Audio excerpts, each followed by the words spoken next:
আসসালামু আলাইকুম ওরহমতুল্লাহ।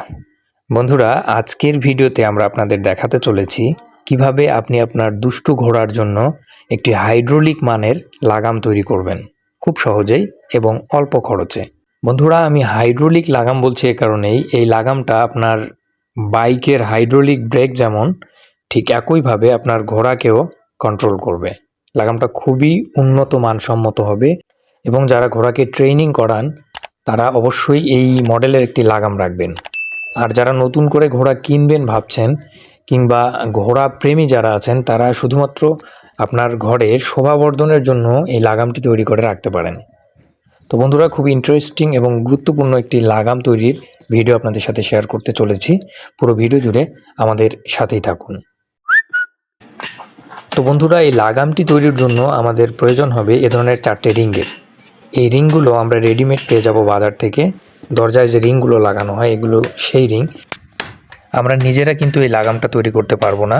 এই লাগামটা তৈরি করার জন্য এই ভিডিওটি আপনি সেভ করে নিয়ে এবং এই রিংগুলো বাজার থেকে সংগ্রহ করে কামারের শরণাপন্ন হবেন। আপনার নিকটস্থ যে কোনো কামারকে গিয়ে এই ভিডিওটা দেখালে উনি মনোযোগ সহকারে ভিডিওটা দেখে আপনাকে খুব সুন্দরভাবে আমাদের এই মডেলের লাগামটি তৈরি করে দিতে পারবেন। তো বন্ধুরা, আমি আগেই বলেছি এই লাগামটা অনেক হার্ড একটা লাগাম। খুব সাবধানতার সাথে এবং সতর্কতার সাথে লাগামটা ব্যবহার করতে হবে, সে ব্যাপারে আমরা ভিডিওর শেষে কথা বলবো। এখন চলুন আগে লাগামটা কিভাবে তৈরি করা হচ্ছে সেটা দেখে নেওয়া যাক।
তো বন্ধুরা, এই হয়ে গেল আমাদের হাইড্রোলিক লাগাম। এই লাগামটা আসলে আমি আবারও বলছি খুবই হার্ড একটা লাগাম। তাই ঘোড়াকে এই লাগামটা যখন প্রথমবার পরাবেন তখন খুব জোরে লাগামটা টানাটানি করবেন না, খুব স্লোলি টানবেন। মানে একটু জোরে নাড়াচাড়া করলে তার জিভ বা পাশের কিন্তু চোয়াল কেটে যেতে পারে, ছাল ব্লাড আসতে পারে বা ছাল উঠতে পারে। তো এজন্য লাগামটা প্রথমবার যখন ব্যবহার করবেন বা লাগামটা যখন ব্যবহার করবেন তখন খুব ধীরে লাগামটা টানবেন। খুব ধীরে টানলেই কিন্তু ঘোড়া কন্ট্রোলে আসবে, এটা খুব জোরে টানতে হবে না।